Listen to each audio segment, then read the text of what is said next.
សួស្តីពុកម៉ែបងប្អូនទាំងអស់គ្នាមកថ្ងៃនេះមកជួបនាងខ្ញុំទៅដែរបងប្អូនមកមើលបានម្ហូបអីអាហ្នឹងនេះបងប្អូនថ្ងៃនេះខ្ញុំមានត្រីដែងមកកញ្ឆែងហើយមកមានម្ជូរស្វាយមានជ្រក់រសើបងប្អូនថ្ងៃនេះខ្ញុំបានត្រីដែងបំពងជ្រក់ស្វាយមកបងប្អូនឥឡូវខ្លាញ់ខ្ញុំក្តៅហើយខ្ញុំដាក់អំបិលចូលដើម្បីយើងចៀនត្រីទៅកុំឲ្យវាជាប់បងប្អូនវាក្រៀមល្អនេះបងប្អូនដាក់ត្រីចូល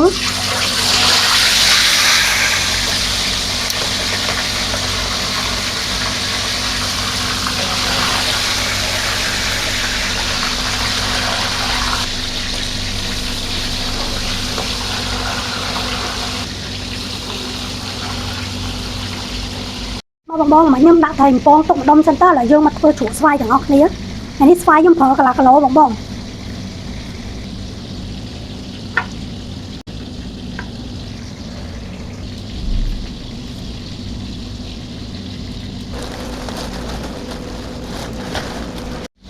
មកបងឥឡូវយើងលាងហើយស្វាយឥឡូវយើងឈូសវាបងស្វាយធ្វើត្រីអាំងណាត្រីអាំងក៏បានត្រីចៀនក៏បានដែរបងយកស្វាយខ្ចីប៉ុណ្ណេះល្មម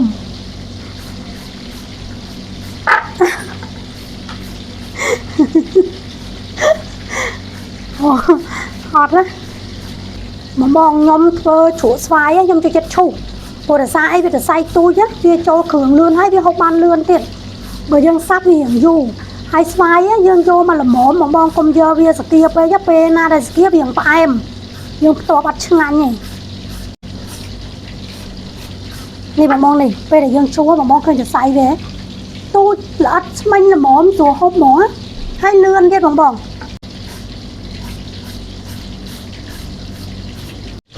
ត្រីខ្ញុំបានក្រៀមមកចំហៀងហើយឥឡូវខ្ញុំប្រែវាសិនហើយចិត្តតពងបងអើយត្រីដែង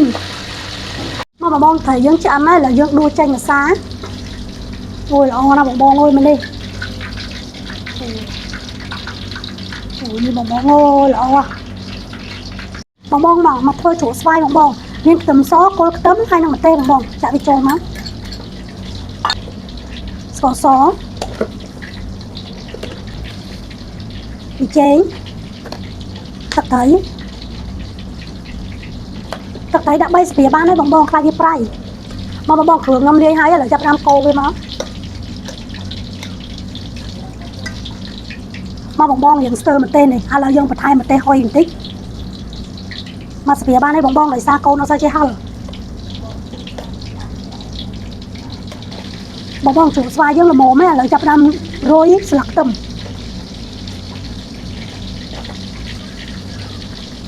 មកបងហើយយើងចាប់ដើមរៀបចំហូបបាយ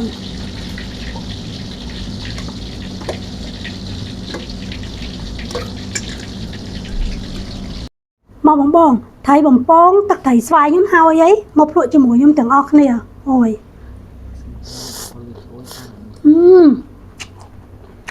ញ៉ាំ